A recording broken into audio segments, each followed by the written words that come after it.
muito quente, meu filho. Olha o que a vovó trouxe pra você. Tira aqui, ajuda. Ajuda a avó, bota tudo aí. Trouxe massa pra fazer bolo de chocolate.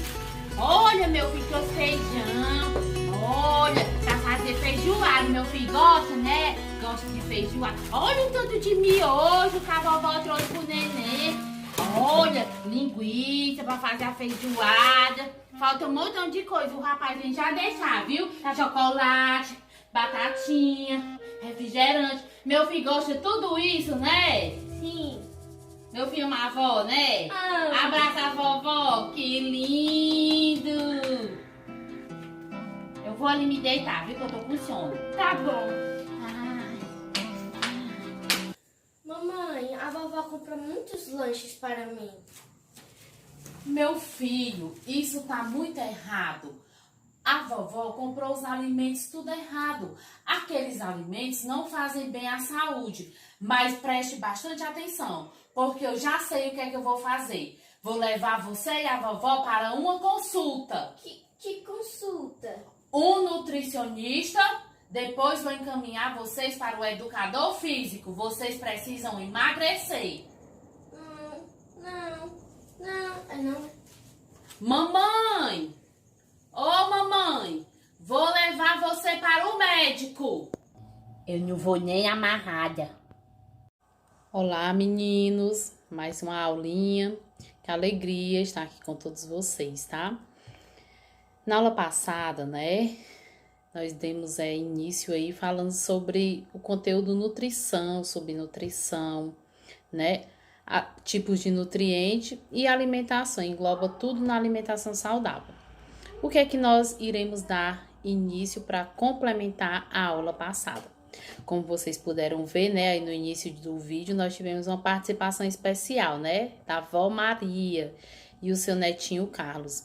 Vocês puderam perceber, que a avó Maria, ela foi ali na rua, no centro, né, um sol muito quente, mas ela trouxe aí uns tipos de alimentos, né, que se são essenciais para a vida do netinho dela. Uma coisa eu posso ter certeza, o netinho ficou muito feliz, né? Sem contar que ainda chegou lá uma carrada de sacola com tudo que a criança super gostava. Mas aí a mãe da criança, por sua vez, né, se mediou na história e deu uma chamada ali na vovó, né, na avó Maria, falando sobre os alimentos adequados para a criança e também para ela, né? Gente, eu passo a informação importante. Os melhores especialistas para tratar de uma boa alimentação é um nutrólogo e um nutricionista. São pessoas especializadas para estar cuidando, né, desse momento especial na nossa vida, que é essa tão sonhada alimentação balanceada e saudável. Então, assim, toda vez quando a gente for falar sobre alimentação saudável, nós vamos falar dos nutrientes que são essenciais para a nossa vida e através dele nós damos o funcionamento do nosso corpo, ok? Tia Raquel vai dar início aqui à aula, olhar aqui algumas coisinhas aqui atrás da tela para me dar um embasamento melhor e para a gente aí administrando a aula e ficar super, hiper, mega introvertida, tá certo? Please, vou começar, tá bom? Ok. Eu não posso deixar de falar de nutrientes sem falar a diferença do alimento por nutriente, né? Como eu já tinha dito na aula passada, eu dei até exemplo. Por exemplo, o feijão. Qual é o nutriente que contém dentro do feijão, do alimento feijão, né? Proteínas, carboidrato, ferro, sais minerais, vitaminas. Na carne de gado, proteína, lipídios e vitaminas. Todo alimento contém os seus nutrientes, e são esses nutrientes que são essenciais para o nosso organismo. Tem outra coisa que eu não posso deixar de ressaltar para vocês, é que os nutrientes, eles são divididos em orgânicos e inorgânicos. Tia, quando é que os nutrientes são orgânicos? São aqueles que nós falamos nas outras aulas, os conhecidos, carboidratos, lipídios, vitaminas e proteínas. E quando é que o alimento ele é inorgânico? os sais minerais e o alimento que é essencial para as nossas vidas, que é a água.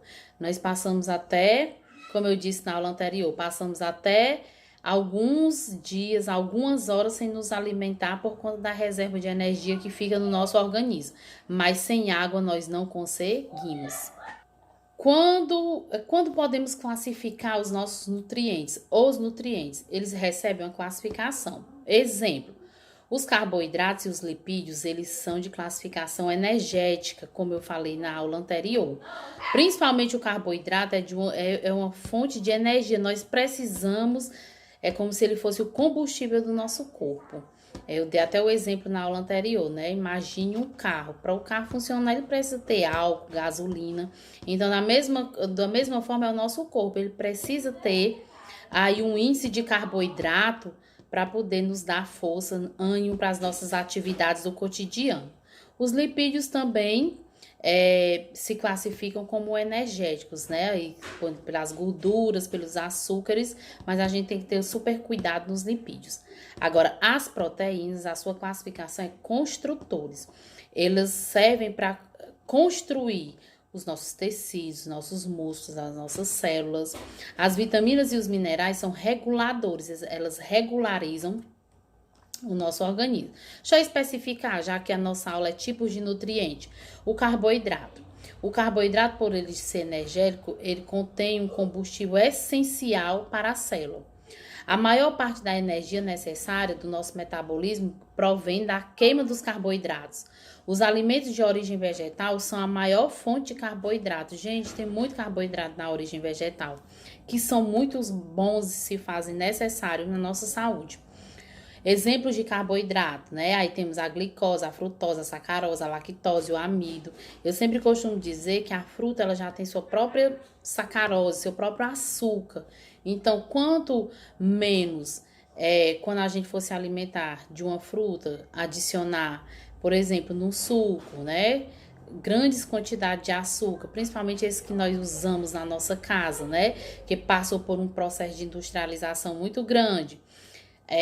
Tentar deixar o suco mais natural possível. Com certeza ele vai fazer um bem danado à nossa saúde. Os lipídios, eles são considerados energéticos, mas eles funcionam como uma rede energética que é armazenada no tecido adiposo e é utilizada de acordo com as necessidades celulares. Esse tipo de tecido ele é encontrado por baixo da nossa pele, tá? E funciona como um importante isolante térmico, por isso se faz a importância dos lipídios. No grupo dos lipídios, podemos encontrar gorduras e óleos de origem tanto animal como vegetal. As de origem vegetal, gente, também faz um essencial no nosso organismo. Eu posso dar exemplos, o óleo de coco, o amendoim, que é de origem vegetal, faz necessário na nossa alimentação, sem contar que o óleo de coco, além de fazer um bem danado no nosso organismo, também faz um bem danado ao nosso cabelo, né, a nossa pele, renova as nossas estruturas, ok? Já as proteínas, como a tia falou lá no comecinho, elas trabalham em processo de construção, né? Desempenham uma função estrutural, é responsável pelo crescimento do corpo e também pela produção das células de tecido. Por esse motivo, elas são chamadas de nutrientes construtores. Alimentos proteicos nós temos aí, né? As carnes, o ovo, o iogurte, o leite, o peixe, o feijão, todos esses alimentos contêm proteínas. Tem outras que são essenciais, outro nutriente essencial é as vitaminas. Eles são fundamentais para as atividades celulares e a manutenção da saúde do nosso organismo. Por esse motivo, são classificados como nutrientes reguladores, regularizam, fazem um trabalho enorme e belíssimo no nosso organismo. Outro também importante são os sais minerais, que são considerados reguladores, pois controlam diversas funções do nosso organismo, como as do sistema nervoso e a do sistema muscular. Às vezes, muitos deles são constituintes de estruturas do tecido do corpo que também participam indiretamente no processo do nosso crescimento. Agora, tem outro alimento que eu não posso deixar de falar, que é o essencial que eu falei lá na horazinha passada, que é a água. Por que a água é tão importante? Porque é o componente mais abundante do nosso organismo, porque suas principais funções são atuar como solvente e participa na estrutura celular, dando forma às nossas células. Ele é fundamental porque ajuda no processo da digestão e absorção e secreção das substâncias, ajuda a manter a temperatura do corpo e age como meio de transporte para os diversos nutrientes, que se faz de uma grande contribuição. Outra coisa que eu não posso deixar de falar para vocês é sobre a pirâmide alimentar, né? Como deixei aí até vou colocar uma imagenzinha bem aqui para vocês, certo? De uma pirâmide alimentar, para vocês se basearem nos níveis da pirâmide. Que nível eu posso, até que topo da pirâmide eu posso aí me alimentar para poder se ter uma alimentação balanceada. Aí diz assim, ó, a pirâmide alimentar estabelece um planejamento, né? A ideia da pirâmide é para a gente se planejar para poder a gente fazer o bom uso da nossa alimentação. Conforme essa pirâmide, os alimentos são separados em energéticos, reguladores e construtores, e energéticos extras. Esses alimentos devem ser consumidos em ordem decrescente. Aí tem um exemplozinho da pirâmide aí para vocês, ok? Carboidratos complexos. Quais são os alimentos que estão embutidos nesses carboidratos complexos? Os pães, a farinha, os tubérculos, as massas. E nos construtores, o leite, derivados, carne, ovos, leguminosas. E os energéticos extras estão aí os doces. Então, assim, o que é que eu peço a vocês? Que vocês dêem uma olhadinha na pirâmide alimentar. Como é que elas se dividem, né? Por níveis, por topo, como também é conhecido. Qualquer dúvida, vocês anotem no caderninho de vocês para a gente debater na próxima aula, tá? E assim, eu quis deixar para vocês uma intensificação do trabalho dos nutrientes dentro do nosso organismo, ok? E assim, né? A avó Maria, mas o Carlos Henrique, eles foram aí chamar a atenção para ser levado aos especialistas, né? Mas a vovó Maria tem um recadinho para vocês agora, viu? Tchau, um grande beijo e até a próxima aula. Eu não vou nem amarrada.